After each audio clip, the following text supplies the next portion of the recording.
नमस्कार, one India Hindi में आपका स्वागत है और मैं हूं आपके साथ विवेक। रणबांकुरे में आज बात करेंगे भारत और चीन के तनाव की, क्योंकि एक बार फिर चीन ने भारतीय सीमा पर हलचल शुरू कर दी है। चीन की इन्हीं हरकतों की वजह से कई दौर की बातचीत के बाद भी सीमा पर हालात सुधर नहीं पाए। चीन लगातार घुसपैठ की कोशिश कर रहा है। वहीं भारतीय सेना हर बार चीनी सैनिकों को खदेड़कर चीन की हर चाल को नाकाम कर रही है। अब खबर है कि चीन ने सिक्किम बॉर्डर के करीब तिब्बत यूनिट के पास पीएलए सैनिकों को तैनात किया है। सिक्किम और भूटान के बीच रणनीतिक रूप से महत्वपूर्ण चुम्बी घाटी में पीएलए जवानों को तैनात किया गया। इससे ये साफ जाहिर है कि चीन दोहरी रणनीति अपना रहा है।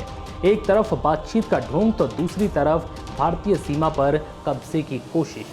जानकारी के मुताबिक पीएलए ने मिलिशिया का एक नया सेट तैनात किया है, जिसे मिमांग चेटन के रूप में जाना जाता है।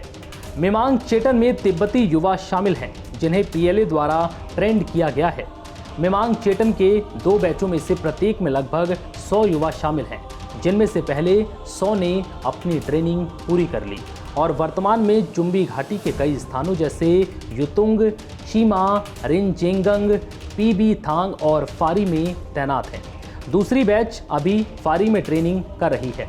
पीएलए ने स्थानीय लोगों की अनुकूल क्षमता, भाषा का ज्ञान और मौसम की स्थिति और सामान्य इलाके के बारे में जागरूकता को ध्यान में रखते हुए अरुणाचल की ओर 11,000 फीट और लद्दाख में काराकोरम के पास करीब 18,000 फीट की ऊंचाई के साथ STAU को उठाया है।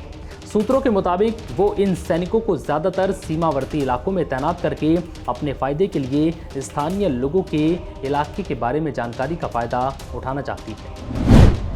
भारत में तिब्बतियों की भर्ती करके स्पेशल फ्रंटियर फोर्स का गठन किया गया है। माना जाता है कि करीब 10,000 जवान तिब्बती हैं।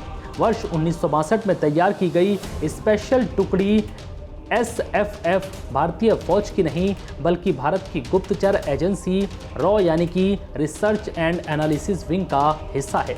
इस यूनिट का कामकाज इतना गुप्त है कि शायद फौज को भी मालूम नहीं होता कि ये क्या कर रही है। भारतीय सेना और चीनी पीएलए ने बड़ी संख्या में अपने सैनिकों की तैनाती लद्दाख में की हुई है।